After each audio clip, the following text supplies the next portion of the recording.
There we go. Oh, some different. Oh, penis. Your host, the outlaw. Penis. You can find me on Twitter at Justin High. You can find me on Twitter at MMMshow. And today, I am eating cheese crackers in honor of Meefloaf's birthday because I've heard that Meefloaf likes cheese crackers. Is that true? I hate crackers. Wait, well, no need to get all racial. Well, we know he's not going to be booking Lucha Underground anytime soon. Happy birthday, Meef! Coming in hot, man. I'll tell you what, though, is that a dildo? What the fuck was that? Was that a Phantasma purple dildo? I just saw a purple dick-shaped object. La. What is that? That's not a knife. This is a knife. Sorry, it's my travel knife. Oh, your travel knife. Are you on the road too? I'm in a hotel. What's her name and how much did she cost? She's asleep. And it only cost you the price of the wedding, right? Asleep or dead, one of the two. I'm in Hilton Head, South Carolina myself. In a very nice Omni hotel. Not as nice. It's a shame I didn't get to do the show yesterday when I was still in Austin because that place was dope. If you don't, where'd you say you were, Justin? I'm in South Carolina in Hilton Head. God damn it! I said, where were you yesterday? I was in flying. I flew from a different place yesterday, somewhere in Texas named Austin. Price check on a jackass. My Austin is broken right now. It's not coming out right. Ugh. That wasn't terrible. It's Terry Funk is taking over. Yeah. Justin, I'm an old man, and I want to say happy birthday to Meefloaf. I'm in my tidy whities, and forever. Did you happen to see that Mick Foley 20 Years of Hell special, Casey? I didn't. Yeah. As much as I love Mick Foley, I do not like the WWE or subscribe to the network. So, you don't have network right now. Okay. No, well, only one I subscribe to is NJPW World. What's going on in New Japan these days? I haven't watched for a while since the tournament. Okay, well, Taichi won the never open weight title from Goto. Another one for Suzuki-gun. We won't mention anything else that happened with Suzuki-gun. Nothing to talk about there. Nothing. Naito, nothing. And the tag league's coming up. I think that it's going to be someone stupid like the Killer Elite Squad winning it, but I hope that it's the Best Friends, Chucky T and Beretta. They're not going to win. They probably won't even win one match, but here's to dreaming. The Young Bucks aren't in the tournament, so you don't have to worry about them. That's a good thing. They're too busy counting all their money still, I bet. And they've been very quietly teasing Evil. Well, not so quietly teasing if you watch the English commentary. Evil versus Jericho again. So Jericho's probably going to attack Evil at the Long Beach show or something. And yeah, they announced new merchandise, including New Japan Pro Wrestling duct tape for all those Bullet Club fans that can't get a date. And which is how many of them? All of them. You know what? I like the Bullet Club, and I've never. No, Byron had a date once. He's a Bullet Clubber. Oh yeah, is that what they call themselves. That was on the show. Mind Bullet Club. You don't mind Bullet Club either? No, you know what? I like the Bullet Club. I hate the fans. I hate the people who get their t-shirts made with the different versions, like their mates' names for each other, nicknames. Well, fuck. Yeah, anybody who has their own custom Bullet Club t-shirt is kind of a wanker. Well, I guess I'm not sending Meef his birthday Meef Club shirt. God damn it. Whoops. Sorry, I didn't mean to blow that for you. It's okay. No, I like the Bullet Club. I have a Bullet Club shirt. I have a Kenny Omega Bullet Club shirt. I like Kenny Omega. Okay. I just like Suzuki Gun more, and my Suzuki Gun shirt is fucking dope that I just got. See it on my Twitter. I'm just putting up the You know, that little thing that tells people we're actually on the air. You know what's fucking nuts though is I ordered that shirt from the UK using Royal Post. They charged me £5 for shipping, and it got here okay, and it only took like a month. That's fucking amazing. Did it get there before your King Diamond? You know what? It took less time than King Diamond took to get to me. I feel like King Diamond was in Scandinavia whittling that action figure for you, which is why it took so long. Oh God, I wish. I still haven't even opened mine yet. What's that, Meef? Juvie was working in the office that day. Oh, Twilighting. He just like, do you want a King Diamond figure, man? He's metal, man. He's the juiciest metal man. Yeah, mother. Yeah. So your name, mother. It's like Casey. That sounds like tasty. Tasty. That was it. It's like I like tasty, mother. Tasty. I like to get tasty and juicy with his testicles, mother. I don't know why I started talking about my balls. I've got a recommendation. You were talking about New Japan. You were trying to catch me up on New Japan. Am I caught up? Okay. So, yeah, pretty much. I mean, like, Ishii didn't beat Kenny Omega for the belt. But the match was good, but the G1 match they had was better, in my opinion, and in Zach's opinion, too, because we were talking about that. And where is Zach? When's he coming back on the show? I don't know, man. Maybe when we launch our new website that should be up within the next 2 weeks. I feel like I'm saying this a lot, but we actually we hired my homie Kevin to do some art for us, not Cross. And not Cross, yeah. It's actually Kevin Nash that's going to be drawing all of the stuff for us. Big Daddy Cool. Is it taking a while because he pulled his quad on the way to the computer? Yeah, he did. He hit his quad on the artist table. And he refused to draw the picture unless he was wearing a little black glove. And no, but we're getting some artwork done for the site. We want to use some original art. We want to showcase my homie Kevin's artwork. And yeah, it's gonna be interesting. I got to write some articles up. I may be writing about the comic I want to recommend to everybody right now. Is that the one where Marty the Moth takes on Ricky Banderas in a spy versus spy like esque cartoon? Is that the one you're talking about? Oh no, you didn't work on that, did you? No, because if I did, I feel like it would have captured the spirit of Mad Magazine a little bit better because I'm a Mad Magazine aficionado. But, okay, here's what I'll say about that because I like that comic, but the idea was great. The blood and gore was great. Yeah, but the Marty half of the gag at the end wasn't as funny as it could have been. You know why? Because they're not allowed to use their known characters in the scripts, so it's just like, hey, let's use like their second best known versions of them. No, for Ricky, he's using like his fourth. Yeah, that's true, because he's not even fucking Macias either. Yeah, that's true. That's true. I didn't even think of that. But the art's good. I feel like the art definitely does capture Mad Magazine. The writing, maybe not, but you know what? It'll probably get there. And I respect what they're doing because I love Mad Magazine. So anything that will evoke that feeling in someone is a home run in my book. But that's actually not what I was going to suggest. Oh, no. What were you going to suggest? Okay, it's a new Vertigo book that's out, and I know you like the Vertigo books, Justin. Yes, sir. It's called Border Town, and holy shit, it's great. It has all this stuff that you know MMMshow listeners would like. Like it has a retarded person in a wrestling mask, and that's half of our audience probably. So it also has some of the mythology that you would see in Lucha Underground if certain people didn't want to not play the character, like McGlanticulty. You asked me to pronounce it last week, and I didn't even try, Meef, but there we go. McGlanticulty. Nice. No, it's got some chupacabra action in it. It's got people getting eaten by fucking boars. It's got skinheads getting the shit beat out of them. It's pretty fucking awesome. So yeah, that is Border Town by Eric Esquivel, Ramon Villalobos, and Tamara Bonvillan. I'm getting another cracker for your birthday, Meefloaf. Hey, Meefloaf.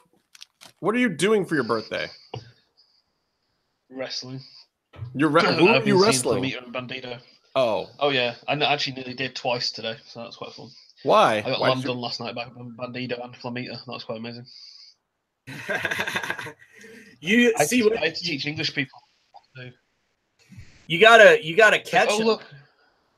Catch him on the dive and do a tilt-a-whirl backbreaker. Not Speak, Meefloaf. Cadabora? Cabrada, there we go. But yeah, no, they did a move into the crowd, but basically they cable tie the chairs together. So if there's video footage of it ever coming out, there's basically me lifting, throwing, moving chairs, and I'm just moving the entire row at once to move it out of the way so no one broke their neck. Broke the chair and broke mine. You're like the young boy for all of Lucha Libre in England. It is. This is a young boy antics. Where are those guys from the Lucha Underground UK? Rich and those guys, right? Isn't that his name, Rich? I don't know. Why aren't they there helping you? Shouldn't they be there helping you? Does he say my name is Rich? You look like a girl from Abercrombie and Fitch. No. I don't know. Those guys seem to be getting a lot further than a lot of people. They're getting licenses and doing all sorts of fun stuff. They're doing good merch and like actually figuring shit out. It would be nice if that happened here in the country that the show is based on. But you know, Lucha Underground UK guys, is there any possibility we could convince you to move to Southern California and just do it here for the real company? Pretty please. Yeah. Nicely done. Nice. Good on you. Good on you, Mike. Yes. They've reached out to the people who actually that section of the media over there. So they've got the designs, and then it's like they've got to figure out their way out to get it printed and embroidered or whatever. So it's not like a direct thing. It's just more like the Lucha Underground guys have gone, you're allowed to use our licenses or whatever.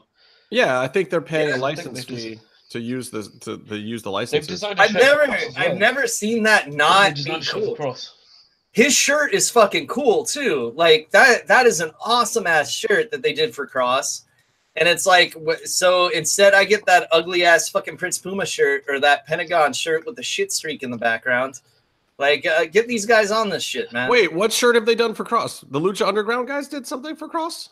The UK Lucha Underground guys. Basically, yeah, so the Lucha Underground UK guys have the original thing is like, I think, I can't remember the name of the podcast or whatever they do.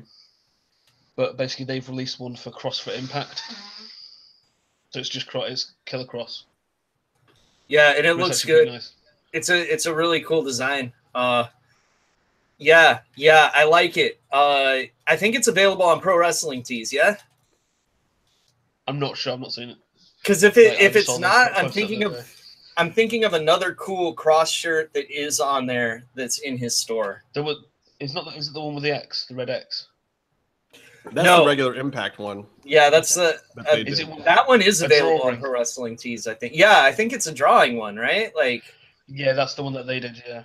I'm not sure if that's on Pro Wrestling Tees or if I just saw it on Twitter now. It's a fucking cool design, though. But yeah, I mean, I think Smack Talk is their Twitter. The other guy's original thing.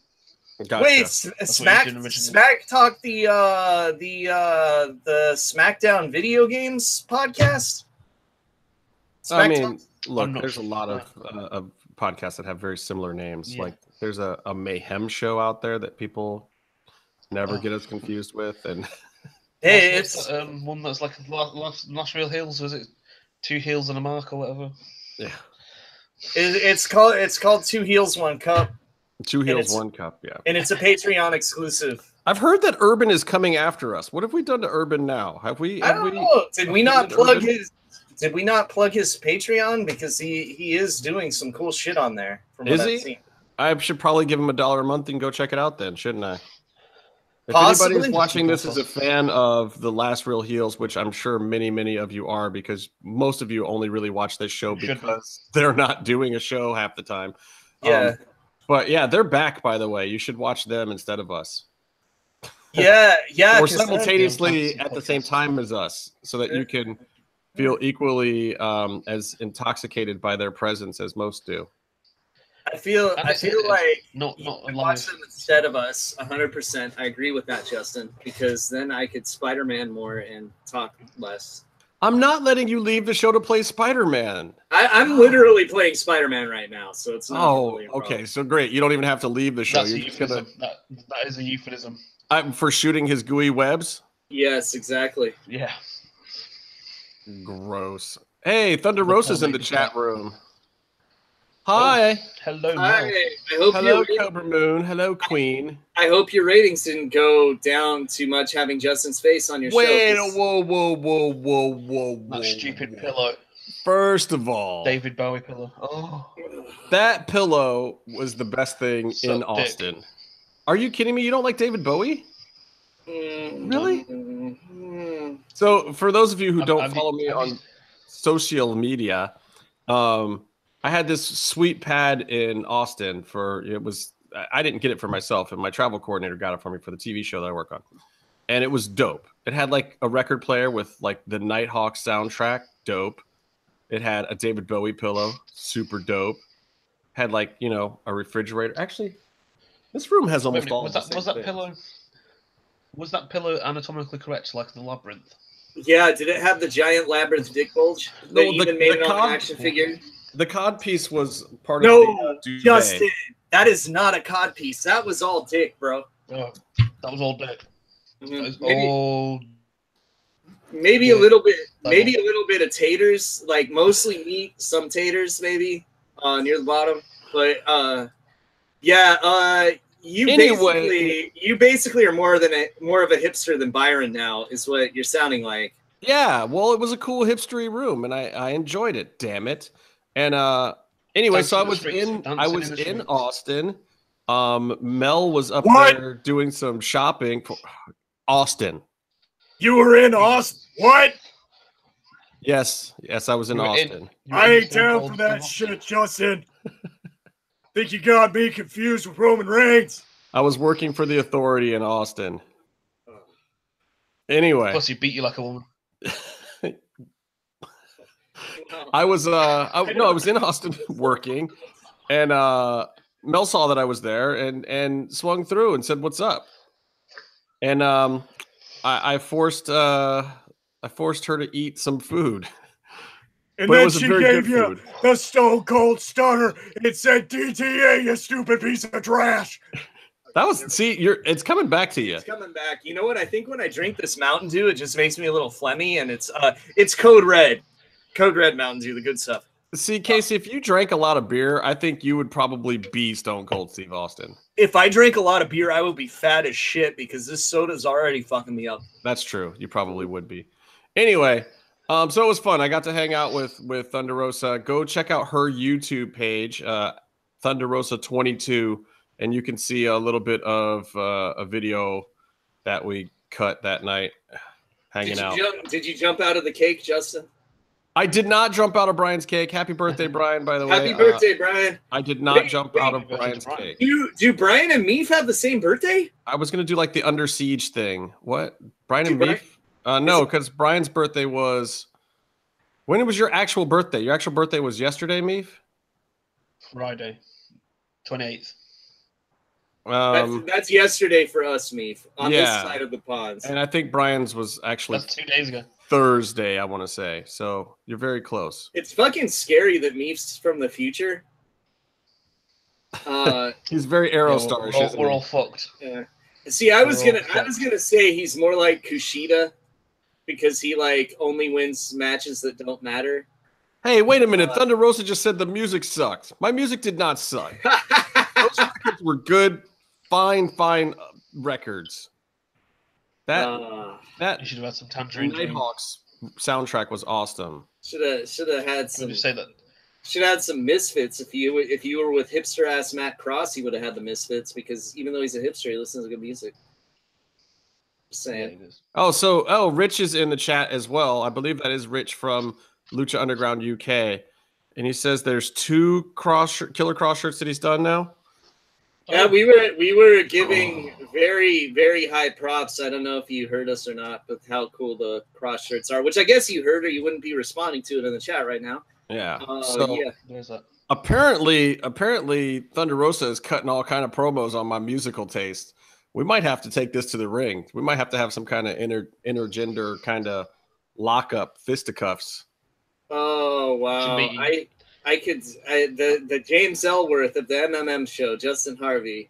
Look, I know she's a lot better than your buddy Zack Sabre Jr., but because I know I can kick his ass. That'd be way tougher for me. Oh, can I say fuck Zack Sabre Jr. on this podcast?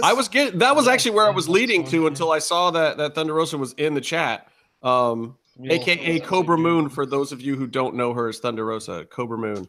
And also soon to be in another promotion, another televised promotion, I believe. I don't know how much I'm allowed to say about that, but probably nothing, Justin. Jesus Christ. Sorry. No, I don't even know. No, but I was just gonna say that Zack Sabre Jr. was gonna wrestle Evil, and he called Halloween rubbish in one of his promos. And whoa! What? Zack Sabre Jr. disparaged the best holiday of them all? Yeah, right, and I felt like that was a personal attack on my religion, and I don't care if it was in character. It was terrible, and now I don't like Zack Sabre Jr. anymore. So I have a Zack Sabre Jr. shirt. It's probably up for grabs, unless he, officially comes on the show and says, "Fuck you, Justin," and I like Halloween. No, I think that what's going to happen is that Zack Sabre Jr. and I are going to find each other in a dark alley one night, and fisticuffs will ensue, and I will win. Oh, dude, we could totally hear Meef having sex right now if we're quiet. That is not what is happening. He's just eating cake. It's just cake. It's cake. I thought he was eating macaroni and cheese. That's what it sounded like to me. I've muted you, Meefloaf. You're supposed to mute yourself when you're having a personal conversation in the background of a live podcast. Oh, you mean like Byron? See, this is what happens when we don't leave good examples for our young boys. Things like this happen. But it's cool because half of New York City had to hear me yelling about colonics out of Byron's phone, when his headphones died. So. Thunder Rosa, what are you doing? Do you just want to come on the show? Do you want me to send you an invite? Just let me know. Casey a present. Oh, awesome! Yay! What have you gotten him? It's a beautiful pumpkin. Look at it. It's a We Hate Zack Sabre Jr. club member card. I bought Casey a present today too. Really? I did, but I ate most of your present because it was a box of Count Chocula. Oh, dude, I already ate a whole box. I'm on to Blueberry right now. I'm eating them in like expiration date reverse order. But yeah, you can find all the Monster cereals at Target, even the shitty West Coast ones. Man. I hope you have Target in the UK, Meef. I think you do. Maybe you can find some Monster cereal. All my favorite people are in the chat, by the way. Rebecca's in the chat. Zeus is in the chat. Rich is in the chat. Thunder Rosa's in the chat.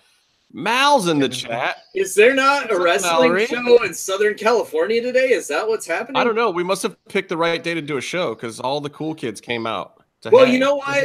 Since we have a lot of people in the chat just to wish Meef a happy birthday. Right. That's my question. Does anybody in the chat room actually care about Meefloaf? Is that why you're here? Yes. Just to wish him a happy birthday? Dude, everyone loves Meefloaf. He's the favorite young boy of the show because everyone, like, let's put it this way. It's the hair. It's not the mustache, that's for sure. No, it's the mustache. Jim kind of makes everyone angry since he's never here because he's balls deep.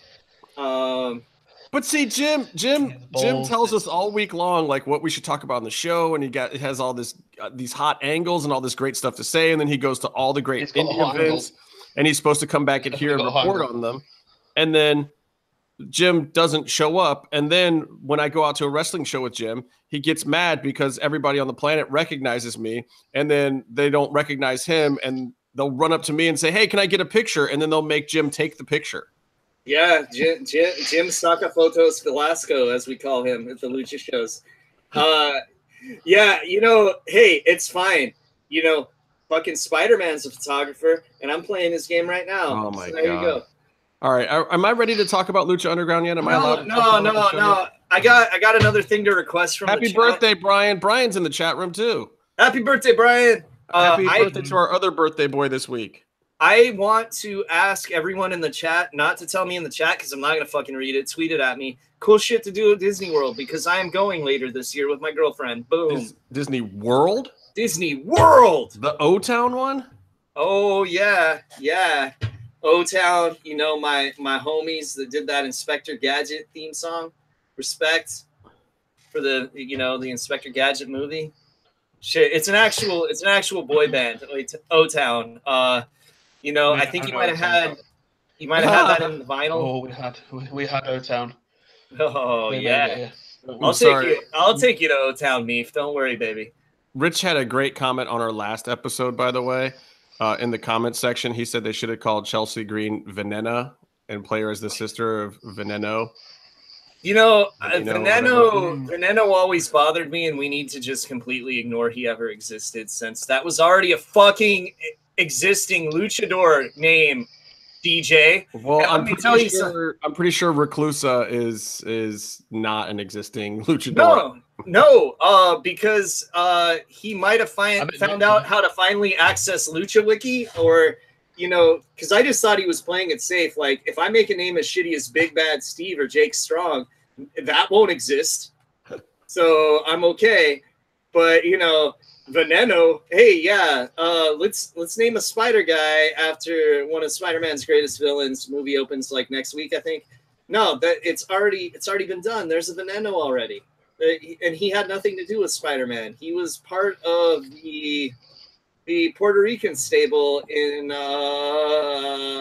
CMLL, I think. Kamel? Yeah, it's been a while. This is like 2002 when he had like the port. Yeah, you know what? It would have been CMLL. It was him and like Pierroth and like all this stuff. Can I just call Chelsea Reckle USA instead? Yeah. You can just call her Chelsea. I mean, that works too. I'm sure that's what she prefers. Casey's point just brought me on something though. I need to say something. There's a guy who wrestles in the UK, and he needs to go fuck himself. Would that be the guy? Whoa, wait. He's called El Fantasmo, and he won the fucking New Japan UK Cup. Yeah. But the thing is not only is his name El Fantasmo, which is basically copyright problems. He used to dress up as Angelica's shit twin. And he even nicked the Angelico slidey shades, you know, the slits in them. Mm-hmm. And he's now going by ELP. He's now going by ELP, which is Emerson, Lake and Palmer, and even using on his shirt that ELP font, you know, the way they used to have the like diamond shape. You're saying he's just completely derivative. I'll agree with you that he's completely derivative. Especially if he's stealing Phantasma's gimmick, which was already kind of a stolen idea from this little known comic book called The Phantom. But he's actually like totally like literally he's put a PH instead of an F, and then changed an A to an O. Yeah, and I stand there and give him the middle finger. I'm gonna make my name just Phantasm, and I'm gonna have like my tights are gonna make my balls look silver, like the balls from Phantasm, you know. That would be dope. Yeah, and I'm gonna have like an old guy stand in my corner and just point at people and say, "Boy." All right, I'm gonna start talking about this little television show that I like. It's called Lucha Underground. Wouldn't you rather talk about the Phantasm movies? Because you know that opening scene in the first one, that dude totally fucked the tall man, and it messed my head up, man. I mean, I can talk about Bandido if you want. Okay, you can talk about that. It's your birthday, Meefloaf. It's whatever you want to do, man. This is your show. So, for my birthday, I got Flamita versus Bandido, which was amazing. And I was very happy because when Lucha Libre guys come over here, they put them against little white boys who don't know how to fucking wrestle. More than one style. So it never really gels that well. So when the Lucha guys come over, they can wrestle different styles, but British guys don't gel with them too well. So I got a decent match. And then tonight it was the Rascals versus Flamita and Bandito, which was the best match of the night. Who the fuck Although are for the Casey, Rascals, Meef? Went and Desmond Xavier. Oh, okay, yeah, they're good. Okay, cool. Yeah, yeah, okay. I know these guys. Yeah. They've been doing that quite a few times, that tag team match. That was pretty cool. But I also got to see Miko Satomura in a ring at the same time as Walter. That's amazing. Did she kick his fucking ass? Oh, see, that's how you know it's not a shoot. He gave her a big boot. And he hit her square in the face. It was, yeah. She did slap him. For you Miko Satomura fans, I want you to watch the Gaia Girls documentary. See what she's like when she's actually mad at someone. Holy fucking shit! Shoot drop kick to the mouth. Oh my god, it was insane. Yeah, I can't recommend that documentary enough. By the way, you can find it online. I think it's on Daily Motion now. It's called Gaia Girls. It was done in the UK. Excellent documentary. It's pretty hilarious because it's also very translated in the UK. I don't think all of those women are saying bloody so many times in Japanese. But but it's a great documentary. I love it. I really do. And yeah, as far as wrestling documentaries go, it's up there as one of the best Japanese wrestling documentaries I've seen. But there's not a whole lot of those that are in English, and I wish there were more. More Japanese wrestling documentaries? Yeah, because the one that is on Ishikawa from Battle Arts, I bought that shit online and it's fucking awesome. Why don't we make one? I think we should make one where you and Kevin Cross sit in a room as the main set piece and go through the history of your favorite moments in Japanese wrestling, and then we'll just tell the stories. And I feel like we would never get the rights for the actual footage, so it would just be me and Cross sitting there. We could just use some of Kevin's money. I hear he's got it all stored in a briefcase that he never had to use for something else. Well, I hope that thing's not stuck in Mexican customs. I think that's why he never got it back. Yeah, man, he has a title shot, Conan. What the fuck? Yeah, Let's think long term here, guys. Let's bring it back. Anyway, all right, can I talk about Lucha Underground now, Meef? I guess. Yeah, go for it. All right. So, to understand where Lucha Underground is this week, you have to go back to last week, where Marty beat Dragon Azteca Jr. after he caught a beatdown from Phoenix. And then Penta beat Mill and Cuerno. Oh, and Marty got the Gift of the Gods title by doing that. And then Penta beat Mill and Cuerno again. And then Marty cashed in his his belt case, his whatever. Boo! And he Martied in the bank. That's what it is. He cashed in his Marty in the bank. And, Not in the loincloth. And with a little help from Reckle USA. Boo! Also known as Chelsea Awesome. Love also that girl. known as Boo!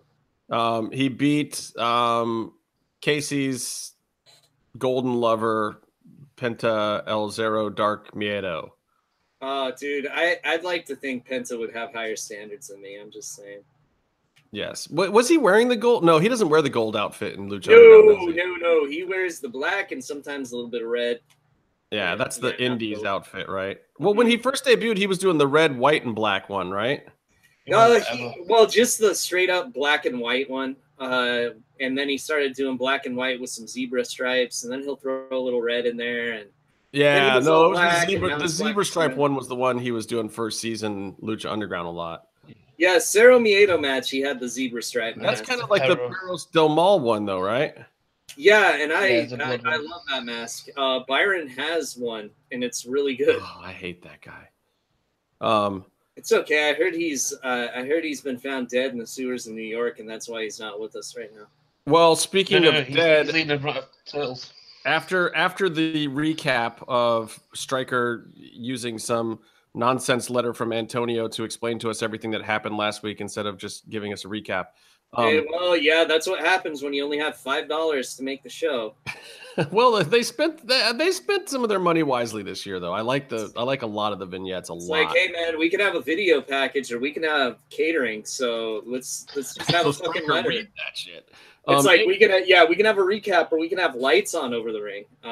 But Casey, this is one I gotta get your feelings on. Antonio basically calls for the sacrifice of one green monster, the Jack Evans, the father of modern lucha libre, Jack Evans. Yeah, from the Dragon heavens, Slayer, Jack the Star Evans. Destroyer, the Star Destroyer, the Drunken Master, one of my favorite wrestlers in the whole world, the inventor of modern lucha libre, the man who has training from the hard dungeon, the creator of the 640, 620, whatever the fuck. I don't know math. Hey, Rebecca, you need to replace the word looking in your sentence. Byron's in New York blanking for pedos. So figure out what the real word that should be in that sentence is, because it shouldn't be looking. Spreading. No, it's looking. He wants to get. Yeah. Let's. Him and Gary Glitter. Mad Libs are fun. No, man.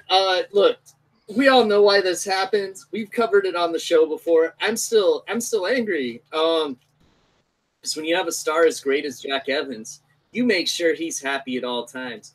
If he says, I'm kind of pissed off right now, you say, bro, would you like some ice cream? Let's talk about it. And then you get him some ice cream and you make sure it's fucking delicious, because this is the inventor of modern lucha libre. This is a Star Destroyer. This is the Dragon Slayer.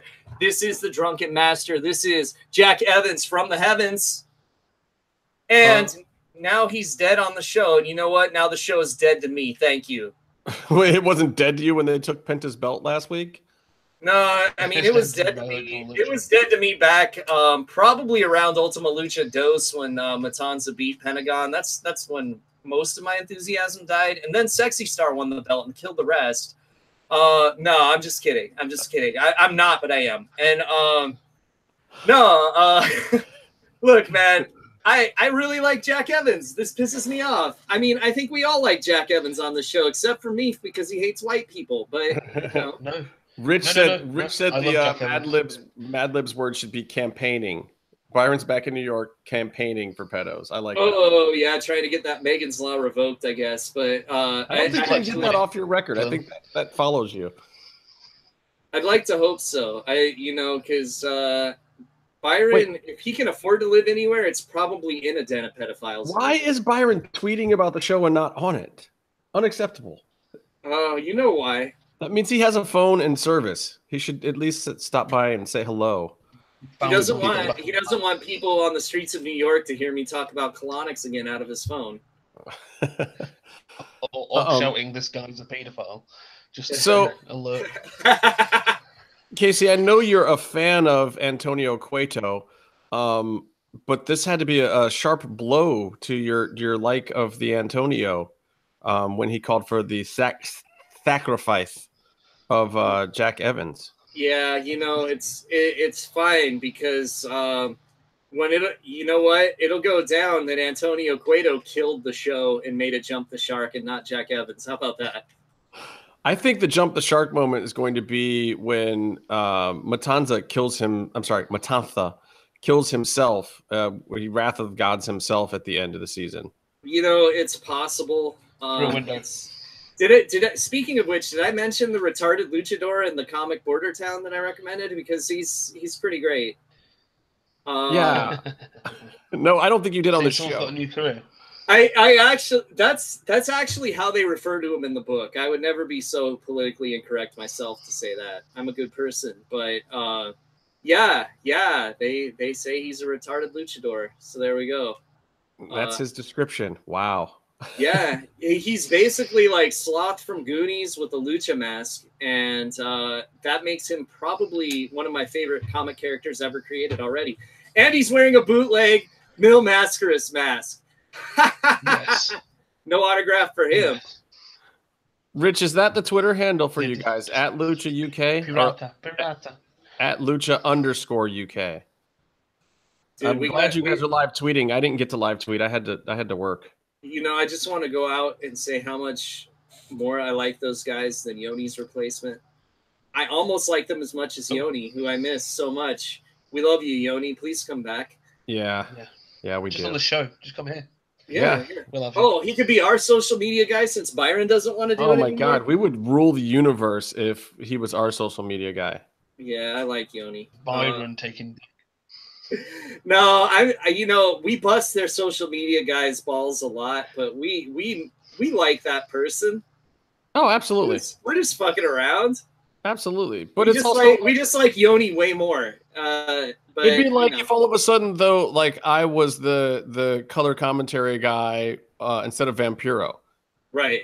It's not that people don't like me and that people wouldn't be happy to see me. It's that I'm not Vampiro. Yeah, but it is very people happy. It is very much unlike what would happen if I was the play-by-play guy instead of Matt Stryker, which I think should be the stakes for the Wrestling Name Game Challenge, that if I win, I get to be the commentator. I bet we could probably get Evie Dub to co-sign that, like maybe for just an episode or a part of an episode. I don't know if DJ would sign off on it, but... Hey, let's put it this way. Evie Dub, DJ, all seriousness, I would never call nunchucks fucking chain sticks, okay? Ever. Oh, we haven't even gotten to that one yet. All right, so anyway... the cool thing about the Jack Evans Matanza match, I will have to say, was absolutely none of it. No, when they do the spot where Matanza sits up like Undertaker into the Wrath of the Gods, that was pretty cool. You know what? For a guy who's just doing squash matches, who's supposed to be super athletic, who they're not really showcasing his athleticism very much by just having him squash everyone from the roster that Casey likes. Yeah, pretty much. Well, it's also everyone that's been a guest on our show fucking dies. So, Thunder Rosa, if you're still in the chat. Hey, first of all, one of our guests is the champ, Mr. Marty the Moth Martinez. You know what? I don't count him as one of our guests because I wasn't on one of the episodes where he was here. So true. You weren't on the first episode with Thunder Rosa either, which is our third highest rated episode of all time. No, but I was on the best episode that she appeared on where I had to describe what Mongolian goggles were. Yes. I still need to release just that clip, just that portion, and just the Sunny portion of that one too. A lot of people are asking for that. I gotta clip that out of that show one of these days. Oh God, the smuggling hams conversation. Yes. Oh my God. Yeah. Our Sunny episode has thousands and thousands of hits now. But people need to come back and see part 2 of Sunny Kiss, aka Exolicious. Which is me and Urban getting to talk to him for the first time because I wasn't here the first time that Sunny was on the show. And Urban's all hitting me in the DM or whatever, like, hey, you think I can ask Sunny this? I'm like, yeah, just ask Sunny whatever. Sunny's cool as fuck. And then the next thing you know, Urban is asking all kind of stuff about Sunny's booty. Amazing. Yeah, which is tremendous, and it just makes me love Urban even more. We're just trying to help people. Yeah. Just trying to help people. Look, if you have that booty, trust me, you're never afraid to discuss it because it enters a room before you. Yeah. I've got one now. I've got one now. Yeah, everyone asks for mine too. Yeah. Wait, stop. We've been doing squats, dude. Me and Meef, we're trying to get on that. See, because he's a young boy, right? So we got to get him on that. Meef, you might have some junk in the trunk, but not like Sunny Kiss kind of junk in the trunk. And Casey has a bad case of no acetol. Yeah, hey, it's all good because I'm doing the New Japan Young Boy exercises, so I'm going to be really good at squats and push-ups and nothing else. And Boston Crabs, like I'll do like 10 Boston Crabs a match. It'll be amazing. Just being salty because I beat his ass on Fire Pro. Oh yeah, that's right. Justin did the job, but you know what? It's cool because they added a new move that is specifically for Justin to use. Because you know how like Justin's Fire Pro character, he punches people. He puts his arms out like an airplane and says "wee" at very inappropriate moments in the match, usually causing him to lose. There's a submission. They put in the lucha submission where you pick up the guy like the razor's edge and you just twirl around until the guy submits. That's a new move they just added. And Meef, have you got this game yet? It's out over there now. No. The thing is it's not. I haven't found it in a shop. It's not on the PSN network. No, they fucked up with that. Yeah, you're gonna have to because PSN does not have it available, which sucks because I think that means you're fucked out of getting the Takayama DLC too. Yeah, and the thing what's weird about it is it's a PS exclusive for the minute. Yeah, so surely they would. It makes no sense. It makes no sense. it's because Krista Joseph is now running Sony Enterprise. wow, throwing shade at DJ. The show just never. Man, I have so much love for DJ. I have to write a book about this season so that everybody can understand the poor plight of Senior Christoph de Joseph. No, Justin, I only shit on him because he never comes on the show unless I'm not on, and he hasn't even done that in forever. Well, I believe the next time he comes on, his request is that Byron fuck off and go to hell. So maybe I think he's done having any issue with you. I think all the heat's on Byron these days. Oh no, I don't think he had any issue with me. I think he was just scared and kept dodging me this whole time, as the kids say, scared. I believe he's unscared now after all of his brilliant performances on Big Brother this season. Oh yeah, dude. I think he's over his stage fright. I still need to find out. I need to find out how method he was when he dressed like a lady and if he did the tuck or not. And then I need to know if he asked Pimpy for advice. Or if anybody would fuck him. I'd fuck me.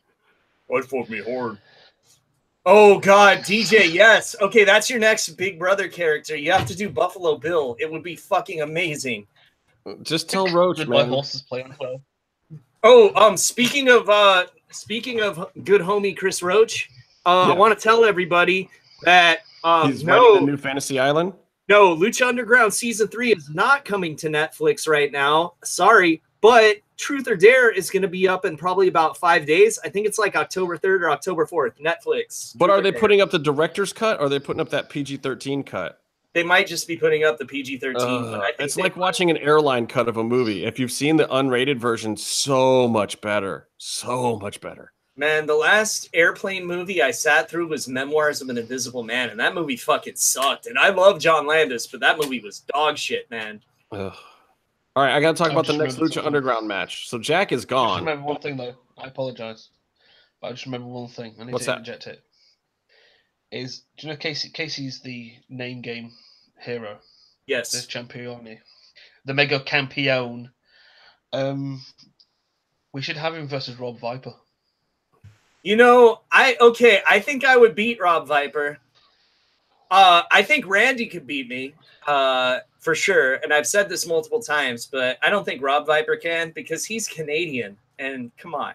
Well, here's the deal about the name game. Striker is the lineal champion on paper, except he never had to beat Casey.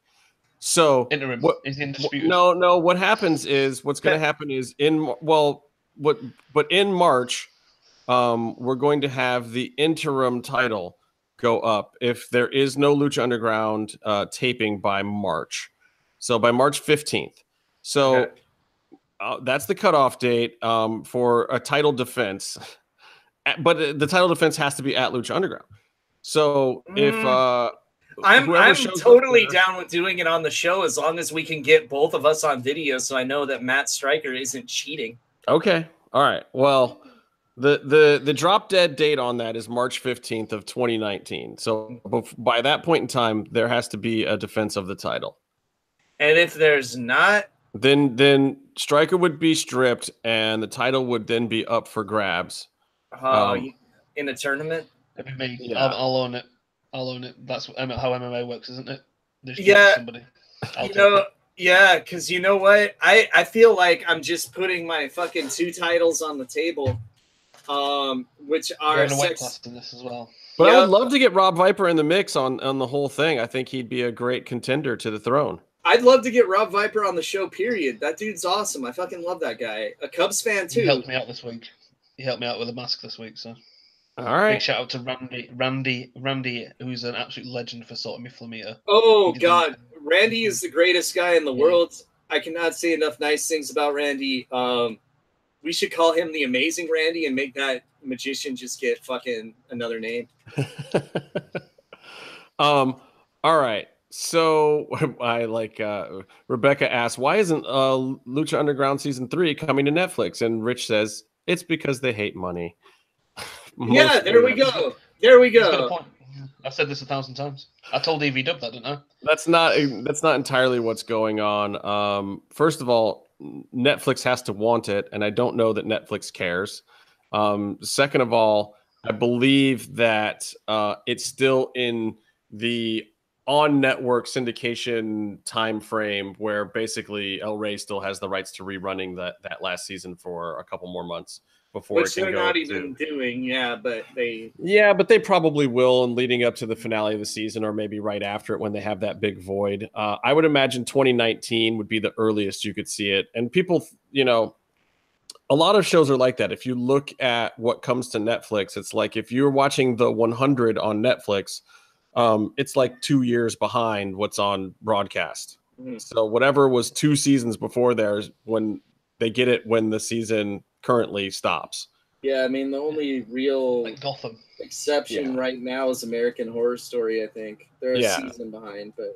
Right. So, and a lot of shows are like that. And sometimes they try to make deals so that people will catch up on shows and watch the new ones. But a lot of times the networks aren't thinking that deep into the game, and they want to keep it for themselves for a certain amount of time, and this, that, and the other thing. And again, Netflix also has to want to buy it. I don't think that Lucha Underground did poorly at Netflix, but Netflix is kind of in this pseudo restructuring period. They put a lot of money into comedies for a while, and now they're cutting a lot of those people like Michelle Wolf and some of these other people that they gave shows to. I hope they don't cut Norm Macdonald, because his show is hilarious. It's ridiculous.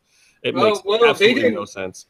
They didn't cut him when they had the opportunity to, because he said some fucked up shit. So I don't think they're going to cut him if they didn't then. So hopefully that means it's getting numbers. Of course, nobody knows what the actual numbers that Netflix got for Lucha Underground, but I have heard from a few people that I know over there that it did fine, was the quote. It did fine. So there's no reason not to get it, is what I'm saying. And but they're not going to do a whole lot with it. It's not something that they're clamoring for. It's just I don't know how you make more waves with the Lucha Underground at this point in time, but for what Lucha Underground is, I like it. I think it's a good place to go. And I was thinking the other day, I was like, oh my God, think about how bad Lucha Underground really could have been. Like, if you don't get DJ and Evie Dub, what could that have been? That could have been like the hottest mess of all time. That could have been just a catastrophe and run like 3 episodes. I think I'll come up with a way of saving Lucha Underground. So just before Lucha Quattro, have a 3-month hiatus. I think they should have stopped it this week. That'll help it, apparently. Yeah, let's do another hiatus. Yeah. That wouldn't be great. Make it anyway, a year before you can go in and actually go to the temple. We've got to talk our next match. We got to talk about this next match because it's got all of our favorite people in it. It's got it's Eve Jolicious versus the Reptiles. I just like saying Eve Jolicious. Yeah, I really like 5 of the people in this match. What's wrong with Daga? No, I'm just saying 5 of the people in this match didn't make Jack Evans get mad and leave. Jack Evans from the heavens. Right. So now he's in heaven. But there's even more people that you like in this match, even though they're not in this match, because everyone gets all lined up and Cobra Moon and all 52 of her abs show up, and Daga with every bit of strong style evil intention shows up. Jeremiah does his zombie walk to the ring, which Matt Stryker proceeds to over-explain 5 times during the match. I love you, Matt, but I get it. He walks like a zombie and then he runs really fast. You don't have to explain it. It's just fun. I will say one thing with that, though. With it, I feel like we've missed a vignette because they keep on... this season, they're having to play a lot like the words in, saying like, oh, we think he's something to do with Venom. It's almost like we've seen that vignette and they don't know like they usually do. You know what I mean? They usually do that whole thing of they don't know, but we've seen it, so we know. Right, but Stryker keeps having to explain it because they didn't ever shoot that vignette. Yeah, yeah. That's what I mean. I'm just like, did I miss something? I think what you missed is that Sammy said that I will show up and I will wrestle on these 2 weekends, and I'm not coming to do your vignettes unless you pay me more money. I don't know. I don't know what happened there, but or maybe they shot it and didn't use it, or maybe they just never got around to shooting it. But clearly, at some point in time, Cobra Moon snake bit that fool and brought him back to life somehow. Mhm. And would have been great for to do that for Vibora or Pindar, but fuck consistency, Krista Joseph. well, but Jesus Christ. Vibora was already a snake. I don't know if a snake can bring back to life another snake with venom. Does that mean that to get rid of Sammy Callahan, we have to cut his head off? Is that Yes. what this really means? Yes, that's absolutely what it means. You have to take a steel chair and miss the mark and cut his head off. Okay. Anyway, so they're all lined up and ready to go. And on the other side, of course, you've got Eve Jolicious, which is Joey Ryan, Exolicious, aka Sunny Kiss, and Casey's favorite person, Evilise. I've got no beef with Evilise. I I'm just know. fucking around. I think she's a good wrestler. And she makes Byron blush, so that's amazing. Yes, she does. Yes, she very much does. Well, she's a very nice young lady outside of the ring. Anyway, so she could kick your ass, Justin. who could kick my ass? Evilise. Oh yeah, for sure. Not Byron. Yeah, I thought I totally thought you were talking about Byron. Yeah. Oh God, no. Come on. But so anyway, they're all standing there, and in walks Paul London with a "Hear ye, hear ye," and I like his new. I like how Paul is kind of pushing his vocal affectation into a more twisted kind of sinister-y pseudo British thing that he's doing. But anyway, he introduces one of our favorite ass kickers of all time, somebody we've been waiting to see in the temple forever, and this person Sid. El Bunny. El Torito. El Bunny / El Torito. Yes, that is not Masquerita, people. Please stop saying it's Masquerita. It is not Masquerita. That is El fucking Torito. We've said it a million times on this show, and I can't tell you how many times people still think that's freaking Masquerita. That's saying all black people look alike. They're not even close, people. Not even close. They're kind of close because they're actually brothers, and I don't mean it in like "what's up, my brother" sense. I'm talking like physical. The physical appearance of the two of them is he's much taller. Yeah, it's so easy to spot the difference. You know?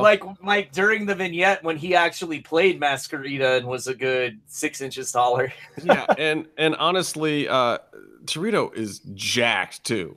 And Torito is legitimately one of the maybe top 5 best high-flying wrestlers in the entire world of any size. So I've been a fan of his forever, years and years. And you got to see it on this episode. I mean, they let El Bunny clean house, and he went in and wrecked everybody. It was awesome. Which is great because you got to see that maybe for 2 seconds in WWE, and then he was a fucking mascot. Yeah, which is ridiculous. No, he got to clean house, and he actually got to wrestle, and he actually got to set foot into a Lucha Underground ring, which another person that we've been waiting a long time to see still has not gotten to do.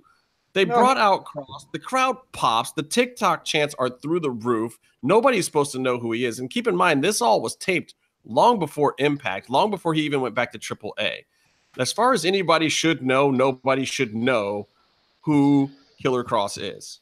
Except for the 50 dark matches that he was in. Well, apparently that crowd remembered him. It might have been because a friend of his in the front row started some very loud chants for him, but I don't think that's what it was. It is really awesome that Johnny Ace did those chants for him. Johnny Ace did. Yeah. He didn't start them necessarily, but Johnny Ace was actually right next to me. So we basically lit the place up for Cross, make him feel welcome, let the guys in the back know that we were happy that he was finally there and that we wanted to see him debut on American television with Lucha Underground before anywhere else, which they failed at. And also, Justin, you probably just got him killed doing that because, we did that shit for Vinny and you saw what happened. Yeah, he got a great spot. He got to work with a former champion and got a great spot. Mm-hmm. Yeah. To get murdered in. Yeah. Sorry, Vinny. Now he's in pizza heaven. He went with pizza. He went with pizza. Yeah, exactly. He went exactly the way he wanted to go. So, man. Well, at least pineapple. I hope him and Jack Evans are playing FIFA together in heaven, you know. No. Vinny's in hell. He had pineapple on that pizza. Oh, so he's playing PES instead of FIFA. Oh, whoa. Let's not start on Pez. Oh, Pro I love Pez, the delicious candy that comes out of a dispenser. Do you guys have that over there? Yeah, we've had Pez for years. I think they invented Pez, didn't they? Wasn't that British? No, it's in I forget what state it's in, but you can actually take tours of their building and stuff. It's in the US. But you can go Haribo's actually from my hometown, by the way. True. If you like Haribo, Haribo's my hometown. Haribo, the gummy bear people? Yeah, no word. That is actually originates from my home, like where I'm from. You know what? Those guys bought my favorite gummy bear company and put them out of business. So I want you to fucking just shit in their mouths when they're asleep, Meef. Oh, you guys are terrible people. I've been to their factory, and it is the most glorious place in the world. Well, send us some souvenirs, Meef. Anyway, I was talking about Lucha Underground. I swear to God, I was. I maybe. Okay, Cross came out and they didn't let him in the ring because they were afraid he would kill everyone. To go into the ring. I mean, Cross is not exactly a guy that you tell what to do. You know, so he came out for legal reasons. He's not allowed to touch anybody because he might hurt them. Yeah. So he stood up top and they watched the match. And the match, I like these two tag teams feuding. I want them to get more time together because I feel like there was a couple spots where they just didn't have the chemistry, like all the different people involved. Though I thought Cobra Moon and Exolicious together was actually really, really good. They were super smooth. They had some good chain stuff going on, and that was probably one of my favorite spots. And some of the dives were great too. And I don't know, Sonny is just a freaking star. And who got the win, Justin? Who got the win? Who got the submission victory? That would be and honestly, before I even say how sweet the submission from Daga was, I was actually a little upset with Daga in this match because Daga is fucking for real lucha strong style. And he lays it in on everybody. He went soft as shit in this match. That was the one thing where I was like, oh, bro, come on. Lay it in there. Now, I don't know. Maybe he just didn't want to be in the ring with some of the more comical characters or this stuff or whatever, but it was a serious match. It wasn't done as a comedy bit at all, and yes, there were some ladies in the match, but whatever. Throw it in strong, please, by all means. Not that I want you to hurt them, but I'm sure they appreciate it, though. They want to be treated like the boys. So. Yeah, and I think the match would have looked better and raised everybody's credibility if he had been a little stiffer. Now, Mr. Jeremiah Snake didn't have any trouble laying it in stiff on everybody he came into contact with, which was not. I'm sorry, crisp. He was crisp. Snug. He was crisp. He was as snug as a rug in a bug. No, Vinny Massaro was snug. Jeremiah was crisp. You're just saying that because you want to snuggle with him. Yeah, he was crisp. Anyway, I like the match a lot. I'd like to see this feud continue for a while. I like all these people being in the mix together. Then El Bunny cleaning house after Daga's awesome submission was great because you're expecting Cross to do it the whole time. And then, they let Bunny get over on everybody, which was classic. And then Cross doesn't even get in the ring. He does his little eeny, meeny, miny, mo thing. But his presence, what Cross is doing, I'm going to talk about Impact a little later too, because he stole the show on Impact this week. And it's unfair to put him with a faction, especially a faction of other people that I like. But anyway, Striker, we got to mention Striker again. We've talked about Matt a lot today, but we're going to mention Striker again because he had some really interesting puns. Like that white rabbit looks a little cross was one of them. Boo! And then he said that the Rabbit Tribe may be the heir apparent to the trios titles. Fuck. God damn it. Heir apparent. Okay, you know what, DJ? Ouch. Eric, and Mr. Chris Roach, I just want to say, Casey doesn't do puns on commentary. Thank you. Also, I hate the show I'm working on right now, man. Food Paradise is all puns. All we do is bad food. You know what? Me and Casey do commentary next season. Yeah, exactly. Communicating Meat will like class it up and shit, like Lord Alfred Hayes. Oh, He'll I'll be- come up like dressed like fucking William Regal or some shit. Oh, dude, yeah. And you have to say promotional consideration paid for by the following. Great. Anyway, I like this match. People. I like where the feud's going. I don't know how a three-way trios situation would play out if all three of these teams are going to feud or not. That might be just one too many people in the ring and too many different styles. There's never too many people in the ring in a lucha match. Everyone just dives to the outside and there's two people in there. It's fine. It's fine. Well, as long as if they really do a blow off with all three teams at some point, there has to be hella dives. I expect to see Daga diving. I expect to see Sonny diving. I expect to see Cross throwing people and dive bombing them on their heads or throwing people into other people. I want to see Cobra Moon, I don't know, jump off of somebody's shoulders to the floor or something crazy. Like, I want to see all that. There's not too many people because, and Casey will love this point. Mm-hmm. Vlad the Impaler, when he wanted to show people he was the man, he killed his own people and he displayed them for any visiting army. And he'd go and fucking. And that's what Cross has got. Well, all the rest of the rabbits have already been sacrificed. He's got 6 other people he can stick on a pole and eat breakfast. Let out to blood. Yeah. Yeah, because he used to sit and eat breakfast next to the dead switching bodies. Oh. Yeah, he hated Normans especially, didn't he? Normans, was it? Yeah.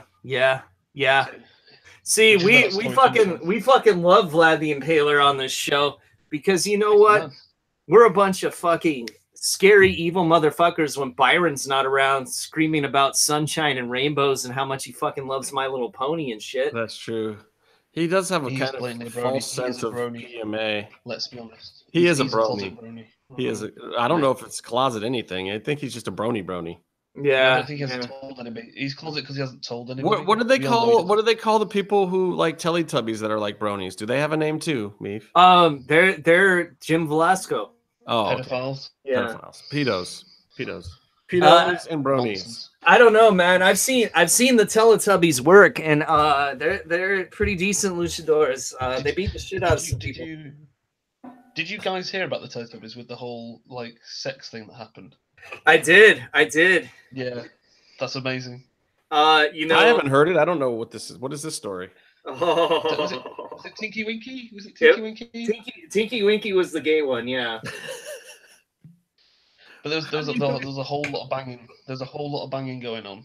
Mm-hmm. Well, Bert and Ernie were banging too. That doesn't mean anything. On the set. No, we the guys in the suits. Oh, the real guys. We mean really, not implied. Yeah. That's frightening. That little child off the set. That little son has seen some shit. Let's put it that way. All right, I got to talk over those hills one day. I got to talk about this nunchuck blow off, whatever. Okay, this is supposed to be the blow off match, right? The Jake Strong versus the 2/3 Super Friends. Oh, yeah, we might as well call them the fucking 3/5 Super Friends with how Lucha Underground treats minorities versus white people. And we've got a thing now, haven't we? We got to lead this with another point. Yeah, like Star and his tweets. Go for it. Another great luchador who spent 12 years at a company eating shit every day for 12 years, eating shit. Always on the bottom of the card. Not even the top half, not even the middle. I'd say he's always on the bottom half. Yeah, maybe opening, maybe second. Yeah. Tag team partner, we can't wrestle. You need a tag team partner. You can't wrestle by yourself. You need a tag team partner. So, just like Phoenix and Pentagon did 2 years ago, the guy's fed up. He's not where he deserves to be. The guy's money. He's great as a tag team wrestler. Don't get me wrong. We all love it. But I mean, okay, where do you put him? What's he going to do? I mean, he doesn't have the pull that everyone else had.